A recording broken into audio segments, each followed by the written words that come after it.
네, 시청자 여러분 안녕하세요. 매일 오후 12시 투더 골드문 진행의 문다연입니다. 연말연시 잘 보내셨을까요? 새해 복 많이 받으시길 바라겠습니다. 올 한 해도 여러분들과 함께 성투기를 함께할 것을 약속드리겠습니다. 오늘도 여러분들께 시장 이슈 짚어주시고 시장 대응 전략 잡아주실 두 분의 전문가님들 모셔보겠습니다. 먼저 코인서부님 어서 오세요. 아, 반갑습니다. 또 이렇게 또 이제 새해 또 첫 방송을 또 이제 같이 하게 돼서 조금 이제 부담감도 좀 되고 기대도 좀 되는데 아마 어제 밤부터였죠. 어제 밤부터 이제 시장이 몇몇 이제 알트코인들이 엄청난 상승을 좀 보여주면서 오늘 아침까지 좀 이어져 오고 있는 상황이었습니다. 그래서 아마 기대하시는 분들이 많을 것 같은데 뭐 산타 랠리보다는 뭐 돌아가면서 그러니까 순환매가 좀 진행이 되는 그런 시장이 올 것 같으니 이 방송을 통해서 저희가 끝까지 좀 말씀을 드릴 테니까 방송 잘 시청해 주시기 바라겠습니다. 네, 2022년 첫 방송으로 인사드리고 있습니다. 코인 한수님 어서 오세요. 네, 반갑습니다. 네, 안녕하십니까. 코인한수 전문가입니다. 일단 모두 새해 복 많이 받으시고요. 주말 동안 이 몇몇 코인들이 말씀하신 것처럼 이렇게 많은 랠리를 달리고 있는데 너무 달리는 코인들만 달린다고 지금 내 코인들은 왜 안 가나 이런 생각 가지지 마시고 조금만 기다리시면 그 코인들도 곧 갈 거라고 생각을 하고 있습니다. 조금만 기다리시면 될 것 같습니다. 네, 본격적으로 시작해 보겠습니다. 코인 이슈 흑과 백, 먼저 악재부터 살펴볼 텐데요. 코인서부님, 오늘의 악재 어떤 걸까요? 예전에 좀 나왔던 건데 말을 조금 번복을 해가지고 그게 좀 악재가 되지 않을까라는 생각이 드는데 뭐 전반적으로는 그렇게 크진 않을 것 같아요. 그래서 저희가 이 방송을 처음부터 이제 하면서 그런 말씀을 계속 드렸어요. 이 코인 시장에 대한 이 악재는 그렇게 막 직접적인 악재는 없고 뭐 여태까지 좀 경제적인 악재가 있었다라고 좀 말씀을 드렸고 설명해 드렸었는데 오늘은 이 바이낸스와 관련돼 있는 악재가 좀 있어서 가지고 나왔는데 뭐 크게 적용되지는 않을 것 같지만 그래도 알고 계시는 게 좋을 것 같다라고 좀 말씀을 드리고 일단은 캐나다에서 바이낸스에 대해서 뭐 라이센스를 전혀 뭐 이제 뭐 발급하지 않았다 이런 이야기를 했어요. 근데 허가한 적도 없고 그다음에 뭐 그룹 어떤 지사도 뭐 가지고 있지 않아요. 그래서 뭐 계속적으로 영업을 진행을 할 때는 뭐 이제 뭐 페널티를 뭐 주겠다 뭐 이런 이야기가 있었어요. 근데 여러분들 다 아시다시피 바이낸스가 이제 12월 말에 그런 이야기를 했었어요. 이제 바이낸스가 뭐 캐나다에서 뭐 이제 받았다. 그러니까 허가를 받았다. 그러니까 영업하는 허가를 받았다라는 이야기가 나왔었죠. 그리고 나서 30일에 그런 이야기가 나오고 나서 31일에 또 바이낸스 측에서 또 그런 얘기를 했습니다. 아, 우리 서비스 안 하겠다. 이런 얘기를 했거든요. 그러고 나서 그 다음 날에 또 그런 얘기를 했어요. 아, 뭐 우리는 영업 활동을 계속 할 거니 뭐 계좌를 없애거나 뭐 이러고 자금 회수할 필요가 없다라는 이야기를 또 했습니다. 근데 이제 이렇게 막 말을 막 번복하고 막 하다 보니까 캐나다 이 금융위 측에서는 이거 우리는 이 바이낸스 측에 뭐 어떠한 뭐 라이센스도 지급한 적이 없어서 뭐 금융 상품에 대한 부분들, 파생 상품에 대한 부분들에 대해서 영업 활동할 수가 없다라고 또 이야기를 했습니다. 그러다 보니까 또 바이낸스 측에서 소통에 문제가 있었다라고 또 이렇게 이야기를 하면서 지금 엎치락 뒤치락 하고 있단 말이에요. 그 여러분들 아시겠지만 바이낸스가 한국 지사를 철수를 해버렸죠 예전에. 그래서 우리나라뿐만 아니라 각 나라에서도 몇몇 나라에서는 이 지분을 철수하는 흐름들을 보여줬단 말이에요. 왜냐하면 이 파생 상품들에 대한 너무나도 위험한 움직임들 그런 것들. 근데 뭐 하이 리스크 하이 리턴이라고는 하지만 뭐 돈을 잃었을 때에는 거의 뭐 영원으로 그냥 한 방에 없어질 수 있는 그런 부분들이 좀 있다 보니까 너무나도 위험한 거래다. 이런 그 흐름들이 나와주면서 판단이 나와주면서 이 거래에 대한 부분들, 이 거래소에 대한 부분들에 대한 라이센스를 내주지 않았단 말이에요. 우리나라뿐만 아니라 다른 나라도. 근데 이제 캐나다에서도 그런 흐름이 나와주다 보니까 투자자들 자체도 혼돈이 오는 겁니다. 뭐 라이센스 취득한다네? 오케이, 그럼 계좌 개설해. 근데 갑자기 서비스를 안 한다네? 그럼 이거 어떻게 해야 되지? 돈 넣었던 거 다시 빼야 되나? 근데 그 다음 날에 그런 일 없으니까 뭐 계속 거래해도 된다. 계좌 안 없애도 된다. 이런 말을 했다가 또 갑자기 금융위에서 또 그런 말을 해버리니까 지금 이 수급적인 부분 자체가 굉장히 꼬여버린 상태가 아닌가라는 생각이 들어요. 만약에 예를 들어서 여러분들도 마찬가지로 우리가 이제 뭔가 이제 거래소에 이제 돈을 넣어놨어요. 그런데 뭐 한다 안 한다 그러면 여러분들 섣불리 그걸 매매할 수가 있겠습니까? 만약에 매매를 한다 하더라도 이 갑자기 안 한다라고 했을 때 철수한다고 했을 때 이 자금 회수를 해야 되는데 그럼 어떻게 되겠습니까? 엄청난 가격 하락이 나올 것이고 그럼 손실을 보고 빼야 되니까 어떻게 했어요?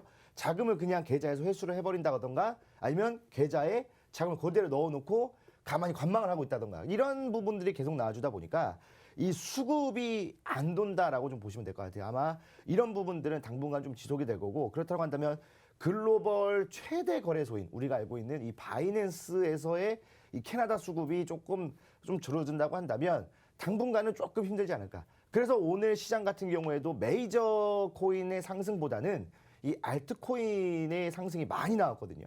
근데 이런 부분들이 또 돌아가면서 올라갈 것이니까 여러분들 지금 시장 뭐 불장이다라고 해서 막 매매하지 마시고 조금만 더 관망하시길 바라겠습니다.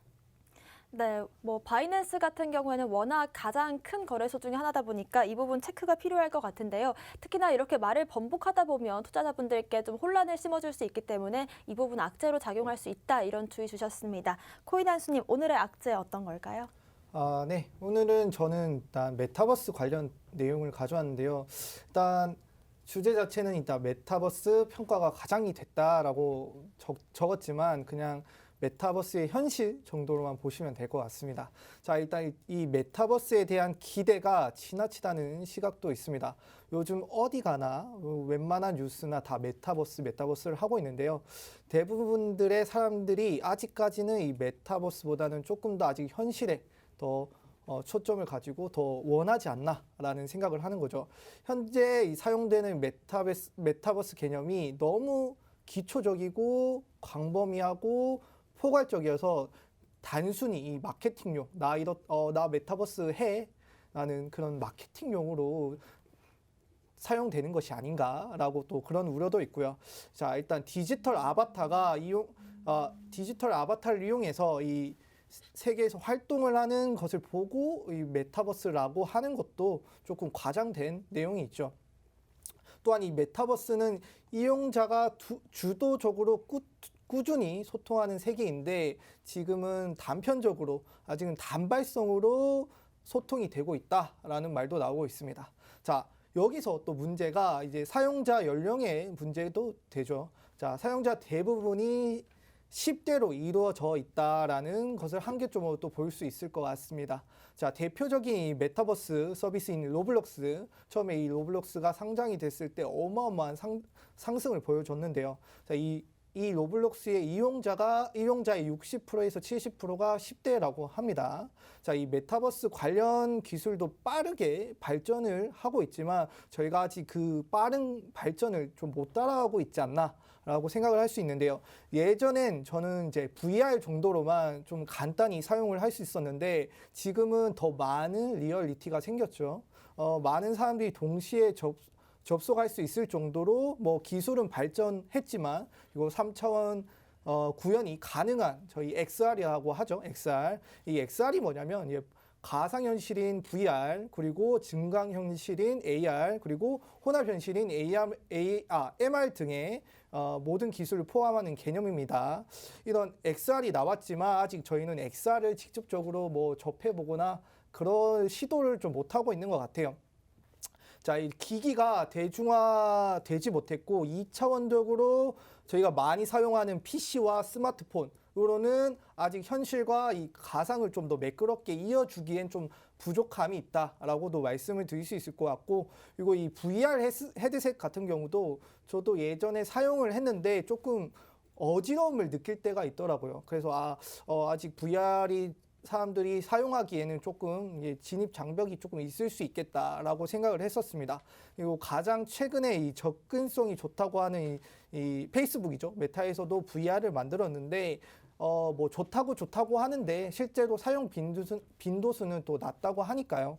그런 것도 문제가 되겠고, 그리고 결론적으로 이 메타버스가 기존 게임이나 이 채팅에 견주어서 뭐 더 나은 상호작용이나 뭐 몰입감을 제공하는 수준은 아직 아니라고 합니다. 그 사용성이 떨어지는 것도 문제가 되겠고요.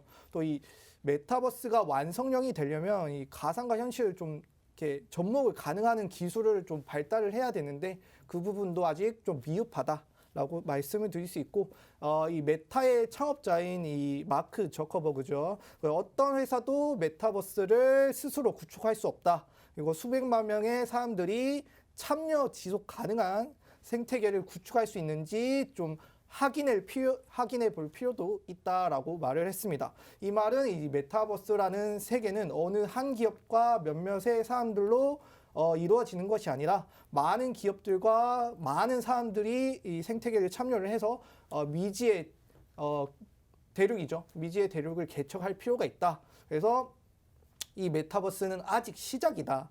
현재 많은 가격이 상승을 했지만 장기적인 관점에서 봤을 때는 이 메타버스는 아직 시작이다. 좀 더 지켜볼 필요가 있다라고 말씀을 드릴 수 있을 것 같습니다. 네, 일단 오늘 코인 이슈 흑과백에서 메타버스의 현 주소가 어디쯤 왔는지에 대해서 한번 상반된 의견들 다뤄보겠습니다. 먼저 부정적인 입장을 본다면 이 메타버스 자체가 지금 좀 거품이 낀 시장이 아니냐 이런 입장들이 나오고 있는데요. 사실 이 메타버스라는 용어가 처음 나온 시점부터 이런 의견들이 나오고 있는 게 사실입니다. 이런 얘기들을 잠식시키려면 무엇보다도 이 기술력 자체가 전반적으로 좀 올라와야 되지 않나 이렇게 보입니다. 호재에서 잠시 뒤에 또 한번 살펴보도록 하고요. 오늘의 호재, 코인사부님의 호재 한번 살펴볼게요. 네, 뭐 제가 항상 이 호재거리는 NFT로 좀 이제 가져오는데 오늘도 역시 NFT입니다.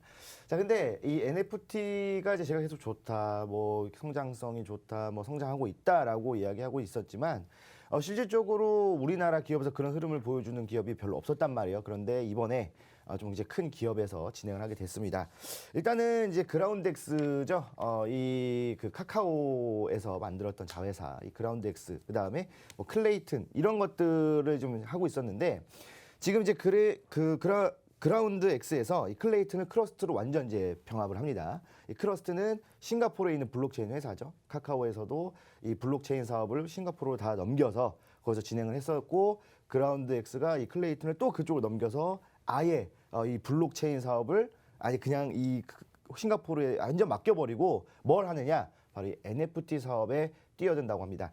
그러니까 이 지금 현재 갖고 있는 이 코인을 뭐 어떻게 뭐 여기다 하고 뭐 저기다 하고 막 이런 사업을 분산하는 게 아니라 이쪽을 그냥 어차피 같은 사업부를 이제 가지고 있는 회사이기 때문에 이쪽을 한쪽을 그냥 다 몰아버리고 우리가 가지고 있는 기술력으로 NFT 사업에 뛰어들겠다라고 했는데 이 NFT 사업이 지금 어떤 주소, 그러니까 현 주소가 어느 정도 왔느냐 하면은 여러분들 지금 현재 NFT라고 한다면 전 세계 게임 회사 갈라게임즈를 좀 들 수가 있는데 갈라게임즈는 지금 현재 엄청난 시총을 갖고 있는 뭐 물론 이제 여러분들이 알고 있는 게임들 같은 경우에도 지금 현재 갈라게임즈로 다 지금 다 흡수를 하고 있는 상황입니다. 그러니까 만약에 예를 들어서 제가 무슨 게임을 만들어서 그다음 그 IP 같은 경우는 굉장히 유명한 IP겠죠. IP를 만들어서 뭐 게임을 상용화를 하고 이제 서비스를 하고 있는데 NFT 쪽으로 좀 가고 싶어. 그런데 내가 이런 기술력이 없기 때문에 갈라게임즈에다가 위탁을 맡겨버리는 겁니다. 우리 게임도 NFT에 좀 써주세요라고 하면서 지금 현재 엄청나게 흡수를 하고 있는 거예요. 실질적으로 아직 게임이 서비스가 되진 않았어요. 게임 서비스가 되려면 한 2년 정도 남은 게임이 있는데 그 게임에서 사용할 수 있는 캐릭터가 어제 시점으로 60억에 팔렸습니다. 그러니까 이 게임 캐릭터인데 쓸 수도 없어요. 2년 뒤에 쓸 수 있는데 이 게임 캐릭터 하나가 전 세계 딱 3개밖에 없는데 우리나라 사람이 한 명이 당첨이 돼서 그 사람이 400만 원으로 60억을 벌었습니다. 엄청나지 않습니까? NFT 시장에 대한 엄청난 기대감. 그리고 이 캐릭터를 하나 또 그냥 뭐 60억이 아니겠죠. 이 캐릭터 하나가 하루에 1,000만 원어치의 코인을 채굴을 합니다. 그 갈라게임즈 코인을. 그러니까 지금 게임이 그냥 게임만이 아니에요. 이 NFT 사업이 얼마나 성장성이 있고 우리가 얼마나 또 관심을 갖고 있고 돈이 얼마나 이게 막 쏠려 있는가를 따져본다고 했을 때 이 지금 그라운드엑스에서 코인 사업부를 그냥 저쪽으로 보내버리고 그냥 아예 그냥 이 NFT 사업으로 뛰어든다라고 했을 때에는 엄청난 호재가 아닌가라는 생각이 들어요. 그렇다고 그냥 일반 중소기업도 아니고 우리가 알고 있는 대기업에서 이런 쪽으로 뛰어든다고 한다면 아마 이 기업을 시초로 해서 후발주자 따라오는 기업들까지 진행이 된다고 한다면 우리나라 시장뿐만 이미 글로벌 시장에서 NFT는 엄청난 큰 규모의 시장을 보유하고 있고 그런 좀 사람들이 엄청나게 매매를 하고 있는 상황에서 사실 우리나라 사람들이 뭐 NFT 시장에서 매매를 하고 있는 거는 그렇게 많지는 않습니다. 다만 이 부분들도 캐릭터가 뭐 60억에 팔리고 뭐 이런 것들도 뭐 정말 운이 좋아서 또는 정말 극소수의 사람들이 했는데 그 좀 이슈화가 되고 있는 상황이어서 지금 우리나라에서도 이쪽 NFT 시장에 대한 관심이 많아지고 있는 거죠. 그리고 제가 저번에도 말씀드렸던 것처럼 이 방송을 통해서 계속 말씀드렸습니다. NFT 시장에서는 알트코인들밖에 없어요. 뭐 비트코인이 NFT 가겠습니까? 다른 코인들을 만들어서 NFT를 진행한다. 그런다고 했을 때 제가 계속 말씀드렸어요. 이 코인을 만들고 나서 NFT로 가는 거와 NFT 시장의 사업 모델이 있는 상태에서 코인을 만드는 건 다르다라고 말씀드렸죠. 그런데 우리가 알고 있는 이 대기업 같은 경우에는 이미 사업 모델이 있습니다. 그러니까 사업 모델이 있는 상태에서 NFT 시장으로 간다면 그거는 전자와는 전혀 다른 양상이 나오는 아주 큰 상승이 나올 수 있기 때문에 이 NFT 시장 아마 올해는 이 코인 시장의 이 상승을 주도하는 시장은 이 NFT 시장이 아닌가라고 말씀을 드리겠습니다. 네, 그라운드 X 같은 경우에는 카카오의 블록체인 개발사인데요. 최근에 또 이 싱가포르에 설립된 별도 법인 크러스트로 핵심 사업을 모두 이관한 상태입니다. 이 이슈로 인해서 어떤 코인이 좀 수혜를 볼 수 있을까를 한번 살펴본다면 저는 보라 코인을 좀 생각하고 싶은데요. 실제로 이 가상자산 발행업계 한 관계자도 일단 카카오 게임즈가 디지털 자산 시장을 키우겠다 이런 전략을 세우고 있지만 앞으로 국내 시장에서는 좀 불확실성한 이 규제 이슈가 있기 때문에 좀 속도 조절에 들어가면서 앞으로 또 해외 같은 경우에는 보라를 앞세워서 사업을 키워나가겠다라고 말을 하기도 했습니다. 코인 한수님의 이슈도 한번 짚어볼게요. 네. 일단은 뭐 악재에서 뭐 메타버스 관련해서 아직 현실을 조금 바라봤다면 이제 메타버스의 미래를 바라볼 차례가 아닌가라고 해서 소재를 들고 왔습니다. 일단 이 메타버스라는 개념이 1992년도에 생긴 거 아시나요? 이 미국 소설가 닐 스티븐슨의 이 소설에 나오는데 스노크래시라는 소설에 나오는 용어인데요. 이 현실에서는 이제 피자를 배달을 하고 이 메타버스 안에서는 뭐 전사로 표현이 된다고 합니다. 뭐 픽션이 이제 사실로 가고 있죠. 이 메타버스가 30년이 지나서야 이제 부각이 되는 이유가 뭘까요? 했는데 최근에 보니까 기술이 엄청나게 빠르게 발전을 하는 걸 느끼고 있습니다. 뭐 한 1, 2년 전만 해도 이렇게 뭐 5G가 나올 것이다라고 이렇게 생각을 못 했었는데 최근에는 뭐 초고속 이동 통신망, 인프라가 구축이 되고 그리고 초고속, 초연결, 뭐 초지연 등의 이 5G 등이 발달이 되면서 가능해진 것이죠. 여기에 이제 더해서 뭐 코로나에 뭐 고마워해야 되는 부분인지 모르겠지만 이 코로나가 한몫을 하면서 이 비대면 추세도 이제 한몫을 하지 않았나라고 말씀을 드릴 수 있을 것 같습니다. 자, 최근에 이 네이버, 카카오 등 이 기술 기업들의 이 메타버스 분야 유력 기업에 대한 이제 전략적 투자가 이제 활발히 진행이 되고 있는데요. 뭐 투자와 인수, 뭐 협업 등을 강화하고 있습니다. 자, 이 전 세계 경제, 사회, 문화 등 뭐 거의 모든 분야에서 이제 메타버스 관련해서 내용을 다루고 있는데요. 이제 핵심 키워드가 돼버렸죠. 물론 오늘 저도 열심히 그 주제를 사용하고 있습니다. 자, 최근에는 이 통신사 3사도 각자 이 메타버스 플랫폼을 출시를 하고 있고 출시를 통해서 각 통신사마다 각기 다른 장점을 표현을 하면서 새로운 이 유입을 이끌기 위해 노력을 하고 있죠. 이 메타버스 열풍은 이 MZ 세대라고 하죠. MZ 세대가 주도를 이루고 있는데요. 상대적으로 이 디지털 네이티브가 좀 없는 어릴 때부터 이 지금 MZ 세대들은 어릴 때부터 뭐 태블릿, 뭐 휴대폰, 스마트폰, 컴퓨터 등등, 뭐 유튜브 등등 이런 매스컴을 많이 접하기도 하고 그다음에 전자적인 부분을 많이 접하기 때문에 디지털 네이티브가 좀 상대적으로 덜한 것이 아닌가라고 생각을 해볼 수 있을 것 같아요. 이 거부감이 없는 세대들이 주를 이루는데 이 MZ는 이제 부캐라고 할 수 있죠. 최근에 이 저희 유느님이라고 부르는데 이 유재석님이 그 놀면 뭐하니에서 부캐 신드롬을 일으키면서 한때 좀 이렇게 큰 이슈를 낳았었는데 이 MZ 세대들도 현실에서 못하는 걸 이 부캐를 만들어서 대리만족. 메타버스 세계관에서 자신이 부캐를 만들어가지고 현실에서 충족하지 못하는 부분을 탐욕을 해결할 수 있는 곳이라고 찾고 있는 것 같습니다. 자, 이 메타버스에서는 이제 사람들의 무의식이 반영이 된 뭐 시선이나 행동까지도 데이터가 된다고 합니다. 말 그대로 이 4차 산업혁명의 디지털 경제 시대 원료라고 불리는 데이터가 넘치는 것이죠. 그렇기 때문에 많은 기업들이 저기는 엄청난 양의 데이터를 가지고 있어. 쌓이고 있고 성장을 하고 있어. 앞으로는 이 데이터를 축적해 나가야 하는데 빅테크 기업들은 데이터 금맥이라고 하죠. 메타버스의 이 데이터 러시를 통해서 나 금캐러 가야 해 라고 하고 점점 많은 기업들이 발을 담그고 있는 것 같습니다. 이 전문가들은 이 메타버스 시장 규모를 2030년도에 1,800조 정도로 전망을 하고 있습니다. 앞으로 미래는 뭐 역시 메타버스인 것 같습니다. 많은 기업들이 참여함으로써 안정화를 이루고 그리고 개척을 통해 나간다면 어느새 저희도 거리낌 없이 이 메타버스를 하고 있지 않을까, 그리고 그 세계관에 참여해서 활동을 하고 있지 않을까 예측을 할 수 있을 것 같습니다. 네, 이렇게 코인한수님께서 메타버스의 기원부터 요즘 핫한 이유 그리고 전망까지 짚어주셨습니다. 오늘도 이렇게 코인 이슈 흑과 백 이슈 짚어봤고요. 저희는 잠시 뒤에 코인콕으로 돌아오겠습니다.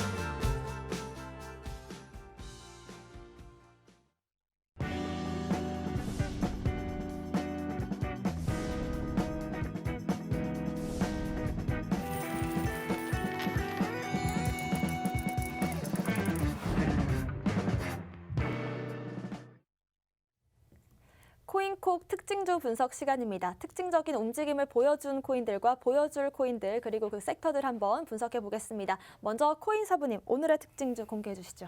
뭐 오늘 특징주는 좀 큰 시세를 보여줬던 네. 코인을 좀 갖고 나왔는데 아마 어제 많이 놀라셨을 겁니다. 이 파워레저가 엄청난 상승을 보여주었죠. 저도 어저께 이제 엘리베이터 타기 전에 이 가격을 봤는데 900원이었어요. 근데 타고 올라와서 집에 들어 다시 봤는데 950원이더라고요.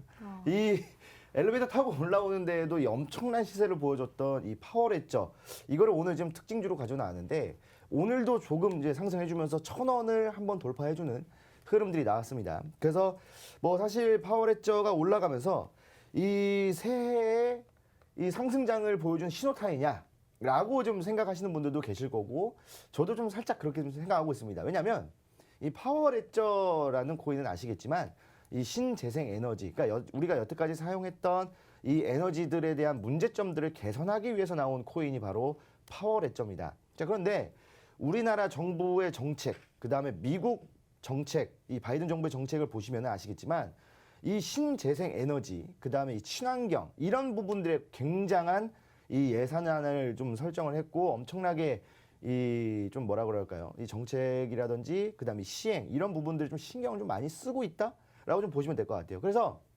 얼마 전에도 우리나라 이제 그 정부에서도 이런 이 재생 에너지에 대한 부분들에 대해서 좀 연설을 해주었고, 물론 바이든 대통령도 그렇게 얘기를 했죠. 그러니까 지금 현재 미국과 우리나라 그다음에 좀 많은 국가들에서의 2022년도 핵심 포인트는 신재생 에너지입니다.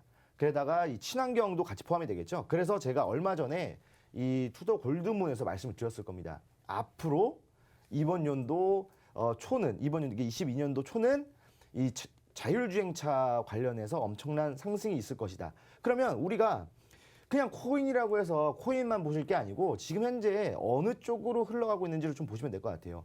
자율주행이라고 한다면 뭐가 있습니까? 내가 운전하지 않고 인공지능이 자율적으로 운전을 하고 휘발유나 뭐 이런 게 아니라 뭐 전기 에너지든지 수소 에너지로 진행이 됩니다. 그러면 뭡니까? 자율주행이 물론 인공지능, 뭐 메타버스 이런 쪽으로도 다 연관이 돼 있고, 그다음에 그 자동차 자체가 친환경이라는 거예요. 그러면 앞으로 우리나라 정부뿐만 아니라 뭐 전 세계적으로 이 신재생 에너지가 분다라고 했을 때 이 파워레저의 상승 여력은 충분히 많다라고 우리가 생각해 볼 수가 있겠죠. 물론 단기적인 흐름은 아닐 겁니다. 좀 중장기적으로 흐름 본다면 만약에 내가 1년 동안 난 이 파워레저를 투자할 수 있을 것이다라고 생각이 든다면 충분히 엄청난 상승을 한번 노려볼 수도 있지 않을까라는 생각이 들어요. 그래서 우리가 항상 뭔가를 투자를 했을 때 뭐 코인에서 투자 생각을 할 때 딱 세 가지를 보죠. 지금 뭐 이 코인이 뭐 글로벌 거래소에 좀 상장이 돼 있느냐, 아니면 그다음 시총 대비해서 뭐 어느 정도 좀 내려와 있느냐, 많이 내려와 있느냐, 또는 뭐 지금 현재 메타, 그러니까 지금 이슈가 어느 쪽에 있느냐, 이런 것들 많이 본단 말이에요. 그러면은 지금 이 파워레저 같은 경우에는요, 이 세 가지가 어느 정도 맞아 떨어진다는 거예요. 그렇다고 한다면 우리가 지금 뭐 500원에서부터 하루 만에 뭐 1000원까지 근처까지 올라왔지만, 뭐 2배 이상 정도 올라왔지만 충분히 추가 상승 한번 노려볼 수 있다라고 좀 보시면 될 것 같습니다. 차트를 보면서 다시 한번 더 설명해 드리도록 할게요. 파워레저 같은 경우에는요, 예전에 이제 얼마 전이었죠. 얼마 전에 한번 쭉 올라오면서 1000원대를 한번 이렇게 계속 유지해주는 흐름을 보여주었단 말이에요. 이쪽에서 좀 보시면 아시겠지만 쭉 올라와줬단 말이에요. 그러다가 사실 뭐 이때 좀 내려왔던 거는 여러분도 아시겠지만 뭐 딱히 신경 쓰지 않았단 말이에요. 왜냐면 모든 코인들의 흐름이 이렇게 나와주었기 때문에. 그리고 나서 여기서 좀 기속적인 횡보세를 좀 보여주는 흐름이 나와줬죠. 그러다가 이쪽에서 쭉 횡보하면서 지지라인에 쭉 잡아주다가 한 4거래일 정도 가격 변동이 거의 없었단 말이에요. 그러다가 어제 갑자기 엄청난 시세를 보여주면서 제가 아까 말씀드렸던 엘리베이터 탔는데 그냥 뭐 10층 정도 올라왔는데 50원이 올라갔습니다. 이거 엄청난 상승이거든요. 순식간에. 근데 사실 이래서 뭐 딱히 여기서 시세 분석이나 이런 것들은 사실 불가능해요. 그냥 뭐 단기간에 엄청난 시세를 보여줬다고 한다면 그냥 묻지마 투자를 하면서 엄청난 매수세가 들어오면서 그냥 이 호가를 막 다 긁어먹으면서 올라왔다는 거거든요. 그러다가 오늘 1000원 또 돌파해주면서 위쪽에 있다가 눌리면서 내려왔습니다. 그런데 거래량을 보시면 오늘 거래량은 뭐 아직 오전이긴 하지만 살짝 오후 좀 넘어왔는데 그래도 뭐 이 거래량 자체가 그렇게 많은 거래량은 들어오진 않았어요. 어제에 비해서. 어제는 엄청난 거래량이 들어왔습니다. 그러면 제가 예상했을 때 이런 흐름이 나온다고 했을 때 제가 이제 기술적 분석을 그때 말씀드렸죠. 기술적 분석이라고 해서 100% 시스템적으로 맞는 건 아니지만 많은 사람들이 그 기술적 분석을 알고 있기 때문에 여기서는 지지받아주는구나, 여기서 저항받는구나, 이런 것들이 대부분 들어맞습니다. 그렇다고 한다면 어차피 가격 자체는 투자자들이 만들어주는 거기 때문에 기술적 분석을 안 할 수는 없지만 여기서 한 번 더 본다면 한번 장대 양봉과 장대 거래량을 만들어주고 난 이후에 상승 캔들을 만들어줬단 말이에요. 그러면 거래량이 한번 줄고 나서 바로 올라가진 않을 겁니다. 아마 한두 차례는 떨어지면서 요쯤까지 내려올 거예요. 한 800원 정도까지 내려옵니다. 그러면 여기서 음봉을 만들어주면서 내려왔다가 거래량 줄어들고 다시 한번 지지받아주면 한 번 더 올라간다고 했을 때는 예전에 최고 가격을 찍었던 최근에 1200원까지는 충분히 상승 여력이 남아있지 않을까. 그렇다고 한다면 한 번 더 내려왔을 때 800원쯤에 매수해볼 만하다. 그렇다고 해서 이거는 특징주이기 때문에 뭐 그냥 매수하셔라 이게 아니라 항상 말씀드리지만 옆에 별표 있죠. 그거 별표를 눌러서 관심 코인에 넣어두시면 괜찮은 또 매매 진행이 된다라고 좀 말씀을 드리겠습니다. 네, 어제 정말 엘리베이터보다 정말 빠르게 올라간 코인 파워레저였습니다. 코인 한수님의 특징주도 한번 공개해 주시죠. 네. 네, 오늘 저는 스택스를 가져왔습니다. 뭐 많으신 분들이 관심이 있을 수 있는 코인인데 일단 이 스택스 TMI부터 조금 말씀을 드리면 원래는 블록 스택이라는 이름이었다고 합니다. 그 리브랜딩을 통해서 스택스가 되었죠. 뭐 간단히 설명을 드리면 뭐 스마트 컨트랙트, 그러니까 뭐 분산액과 뭐 비트코인 블록체인과의 뭐 연결성을 확보하기 위해 만들었다고 합니다. 뭐 또 TMI면 뭐 POT라는 전송 증명 방식을 사용하는 레이어 1의 코인입니다. 자, 이 비트코인을 토화로 사용하는 다양한 스택스 기반의 생태계를 구출 가능하죠. 자, 이 스택스 코인이 유명한 이유가 뭐냐면 지금 많으신 분들이 관심을 가지고 있는 리플 있죠. 이 리플과 법적 분쟁을 겪고 있는 SEC가 토큰 판매 최초 승인 코인이기도 합니다. 그래서 조금 이제 스택스가 인정을 받았구나라는 이슈가 있었죠. 자, 제가 이 스택스를 가져온 이유가 있는데요. 이슈가 있어서 가져왔어요. 자, 1월 4일 내일이죠. 이 알렉스 메인넷 런칭을 위한 이 크립토와의 AMA를 진행을 한다고 합니다. 이 AMA는 Ask me anything이라는 뭐든지 물어보세요. 무엇이든지 물어보세요라는 뜻을 가지고 있습니다.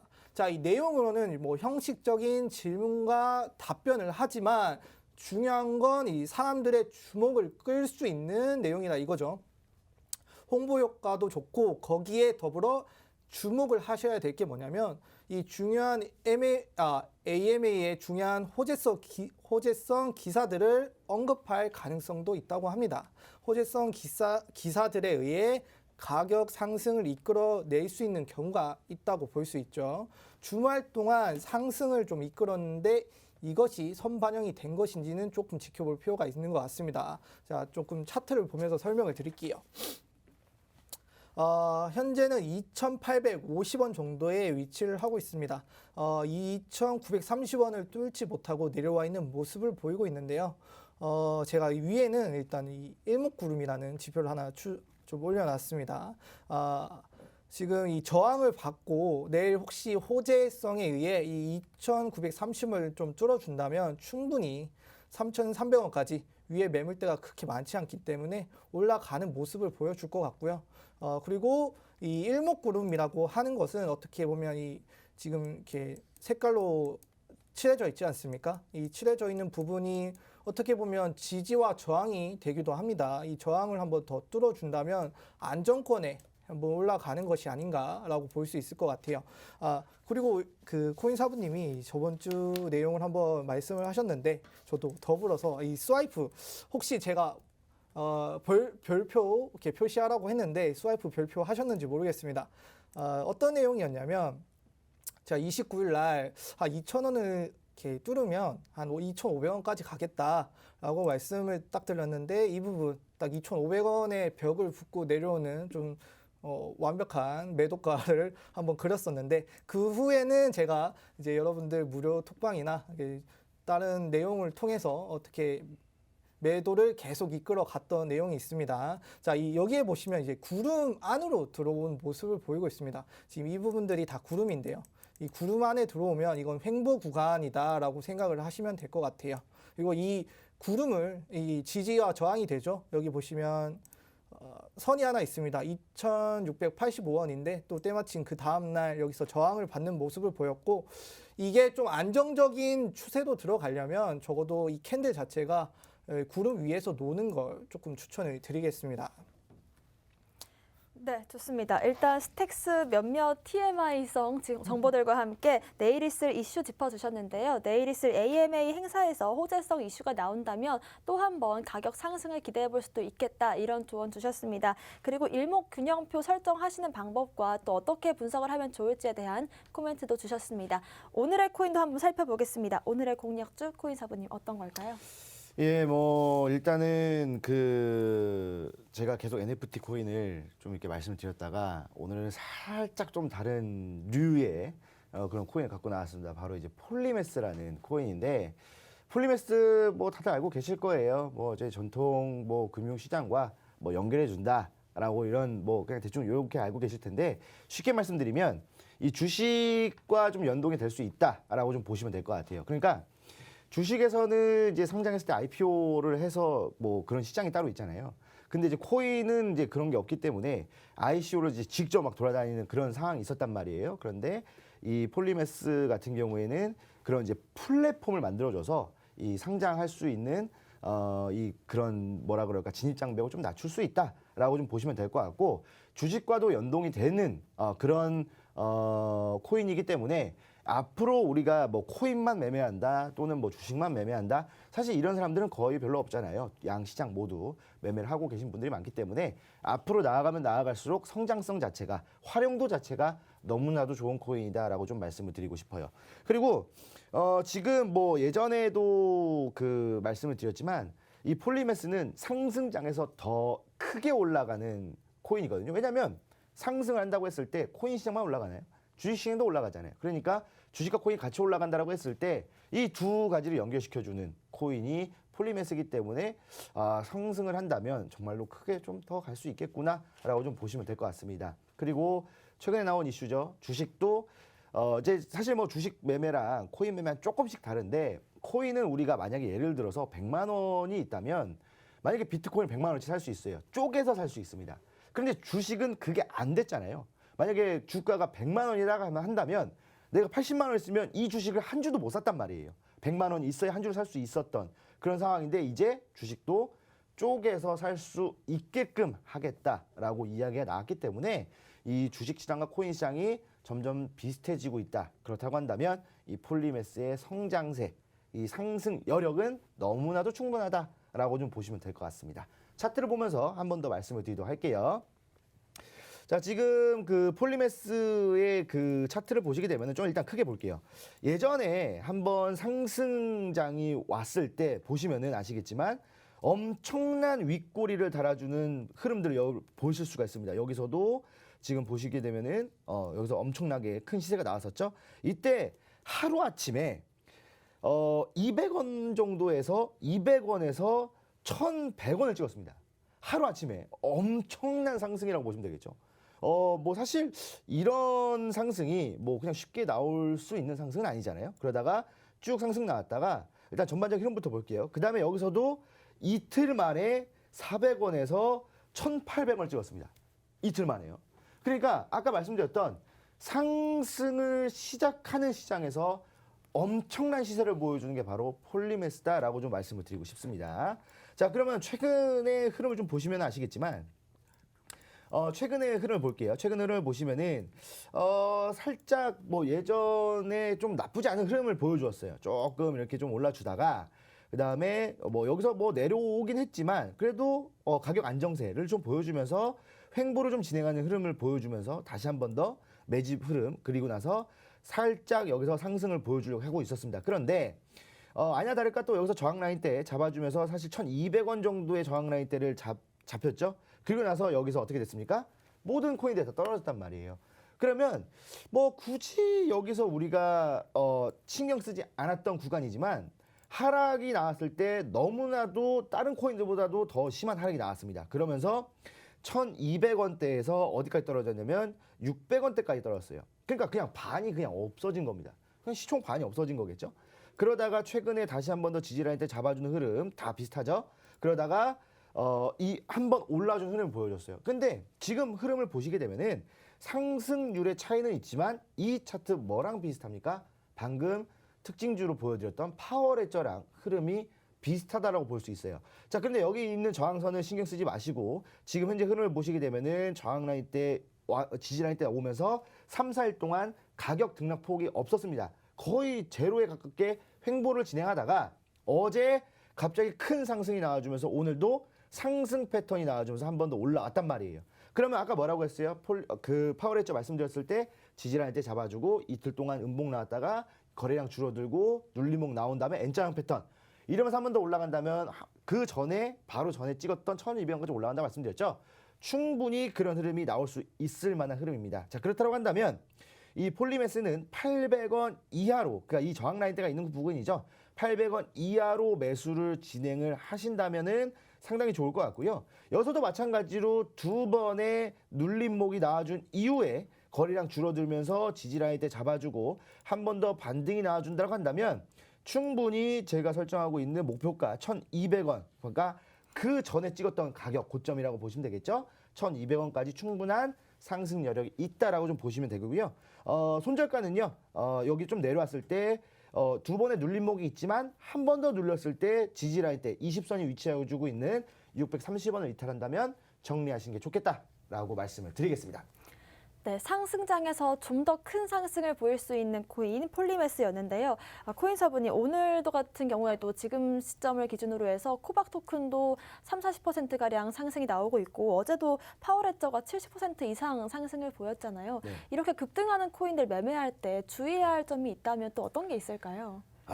이 급등 네. 코인 사실 그런 말 있잖아요. 달리는 말에 올라타지 마라.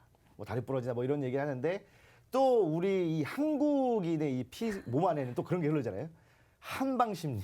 그러니까 이 도박의 이런 이제 그런 기운이 조금 있습니다. 그래서 우리나라가 조금 더 심한 것 같아요. 올라가는 코인에 더 올라타면서 더 많이 올라갑니다. 그래서 그런 것들 있잖아요. 김치 프리미엄이라는 게 붙었던 이유가 바로 우리나라 사람들의 투자 성향 때문에 그렇습니다. 자, 그런데 잘 생각해 보시면 만약에 예를 들어서 뭐 아까 말씀드렸던 파워레저 같은 경우에도 뭐 2022년도 뭐 신재생 에너지에 대한 부분들, 미국의 정책, 우리나라의 정책, 그렇다고 한다면 파워레저의 상승 여력은 충분하겠다라고 해서 올라타는 건 괜찮다라고 생각이 들어요. 그런데 기본적으로 사실 그런 좀 이렇게 뭐 정석은 아니고 뭐 수학적인 뭐 그런 건 아니지만 한 20% 이상 올라가면은 안 타는 게 좋거든요. 그런데 뭐 코인 시장에서는 뭐 하루아침에도 150% 올라갔던 적도 있고 뭐 아까도 보시면 아시겠지만 500%가 올라가는 경우도 있었습니다. 그렇기 때문에 20%라고 한다면 상당히 적은 거 아닌가요? 라고 생각할 수 있지만 정말 이거는 그 내일이 없다라고 생각하시는 분들은 그렇게 하시는 분들이 많아요. 그런데 우리 방송을 시청하고 계시는 우리 투자자분들께서는 건전하고 건강한 투자를 해야 되지 않겠습니까? 그렇기 때문에 안전한 거를 먼저 우선적으로 생각을 해야 돼요. 그러니까 뭐 아까도 말씀드렸던 것처럼 뭐 캐릭터 하나가 60억이다, 뭐 한 방이다, 뭐 이거는 정말 극소수에 불과하고요. 우리가 정말 성공을 하기 위해서는 안전하게 투자하는 게 가능합니다. 그렇게 투자를 해야 돼요. 그렇다고 한다면 급작스럽게 올라가는 코인에는 안 하시는 게 좋습니다. 물론 그게 800원에서 1000원까지 올라갔다면 다행이지만 만약에 800원에 있던 게 다시 100원으로 내려간다면 여러분들의 투자금이 없어지는 거나 다름없지 않습니까? 그래서 사실 이렇게 갑자기 급등하는 코인들에는 그냥 안 하시는 게 좋다라고 좀 말씀을 드리고, 제가 아까 말씀드렸던 것처럼 올랐던 코인을 사고 싶다고 한다면 두 번의 눌림목 이후에 사시는 걸 추천드리고요. 만약에 그런 부분이 아니라고 한다면 그냥 바닥에 있는 거, 상승을 시작했던, 제가 계속 말씀드렸던 상승으로 반전하는 패턴이 나왔을 때 매매하시는 게 참으로 좋다라고 말씀을 드리겠습니다. 네, 급등 코인을 매매할 때 주의하셔야 될 점 짚어주셨는데요. 지금 현재 폴리메스, 파워레저와 비슷한 흐름 가져가고 있지만 제시해주신 지지 라인과 저항 라인 꼭 한번 체크해보시고 매수 매도가 한번 확인하시면서 매매 전략 세우시면 좋을 것 같습니다. 코인 한수님의 오늘의 코인 한번 공개해 주시죠. 네, 오늘은 여러분들이 많이 아시는 코인을 들고 왔습니다. 이오스, 뭐 워낙 많이 아시는 코인이다. 뭐 간단히 설명을 드리면 한때 이 이더리움의 대항마로 불렸던 코인이죠. 컴퓨터와 모바일 앱 뭐 개발한 운영 체제로 볼 수 있을 것 같습니다. 이 거래 처리 속도가 빨라가지고 하루에 뭐 수백만 개에 달하는 쉽게 거래를 처리한다라는 장점을 가지고 있죠. 뭐 쉽게 말해서 이오스를 보유하고 있는 사용자에 대해 보유량에 따라 투표권을 가지는 그런 체제를 가지고 있습니다. 뭐 쉽게 말해서 이렇게 얘기하더라고요. 수가 틀리면 운영자도 내칠 수 있겠다라는 그런 작업 증명 방식을 사용하고 있는 코인입니다. 자, 이오스 간단히 뭐 차트를 보면서 좀 설명을 드릴게요. 지금 3,900원대 가격을 유지를 하고 있습니다. 충분히 저점이라고 생각을 해서 가져온 코인인데 지표부터 한번 보시면 일단 이 CCI 제가 뭐 항상 이렇게 매수를 할 때 보는 지표 중에 하나인데 이 CCI가 최근 20일 중에 평균으로부터 낮은 가격에 위치를 하고 있습니다. 그렇다는 말은 무슨 뜻이냐? 심리적으로 아직 평균 최근 중에서는 저점이다. 최근 20일 중에서는 저점이기 때문에 더 올라갈 가능성이 있다라고 또 역설적으로 볼 수 있겠죠. 그리고 이 MACD 제가 또 보는 것 중에 하나인데 최근에 이 1월 1일부터 이틀 정도 상승을 보여줬지만 그때 지금은 좀 떨어져 있는 모습을 보이고 있지만 이때 골든 크로스라는 모습을 보여주면서 좀 추세가 좀 변환이 됐구나라고 좀 예측을 해볼 수 있을 것 같습니다. 자, 현재 금액 자체로는 이제 3,900원과 3,700원 사이에서 왔다 갔다 하는 모습을 보이고 있기 때문에 한 3,900원 정도에서 매수를 진행을 하시면 4,500원까지 한번 내다볼 수 있지 않을까라고 생각을 하고 손절가는 한 3,700원까지 한번 보고 있습니다. 자, 이전에 제가 일목구름 관련해서 좀 내용을 설명을 했었는데 너무 빈약하게 저만 알아들을 수 있게 설명을 한 것 같아서 좀 추가적으로 설명을 드리려고 해요.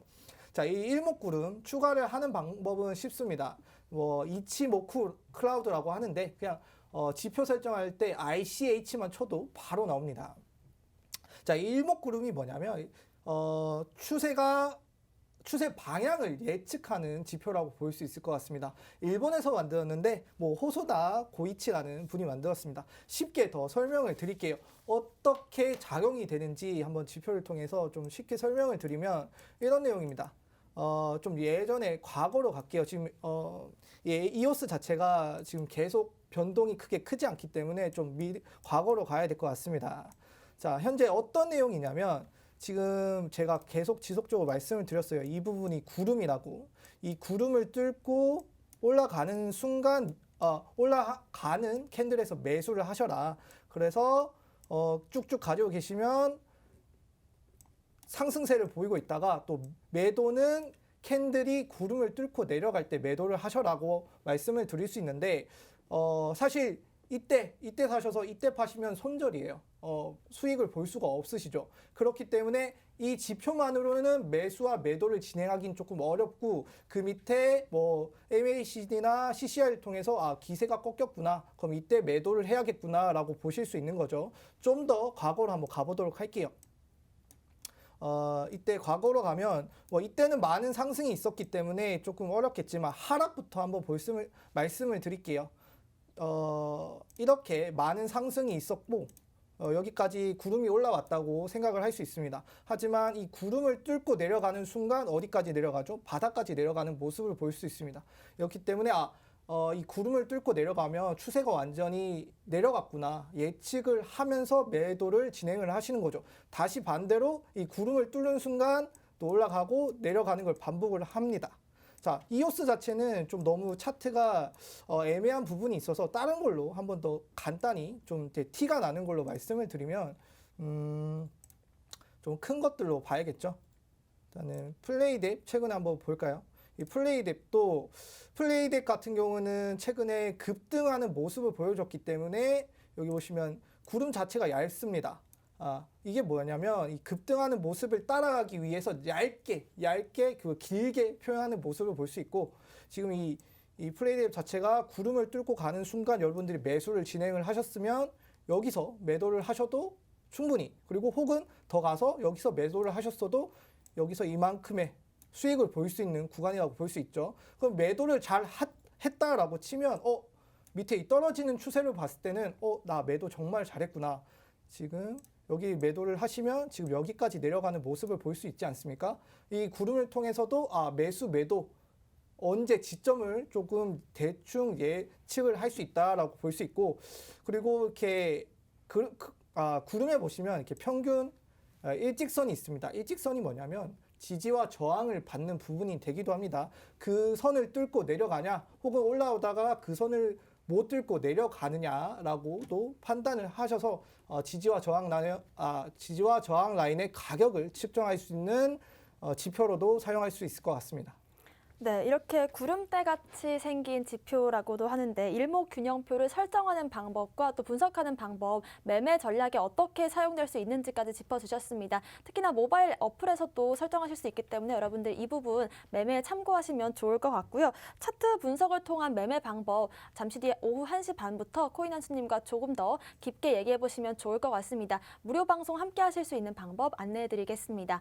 팍스경제TV 홈페이지에 PC 버전으로 들어오시면요. 좌측 하단에 투더 골드문 배너가 있습니다. 배너를 클릭만 하시면 바로 이 실시간 무료 방송과 또 전문가님들의 교육 영상을 시청하실 수가 있는데요. 오늘은 오후 1시 반부터 연초 시장 대응 전략을 주제로 코인한수님께서 교육해 주신다고 합니다. 함께 하시면서 코인 시장 이슈 짚어보시고 직접적으로 코인 차트 매매 분석하는 데 쓸 수 있는 방법들 배워가시면 도움될 것 같습니다. 오늘 저희가 준비한 내용은 여기까지입니다. 또 본 방송에서 제공하는 정보는 투자 판단의 참고 자료일 뿐이며 특정 자산 가치의 상승과 하락을 보장하지 않는다는 점 유의하시길 바라겠습니다. 저희는 다음 이 시간에 오겠습니다. 시청자 여러분 고맙습니다.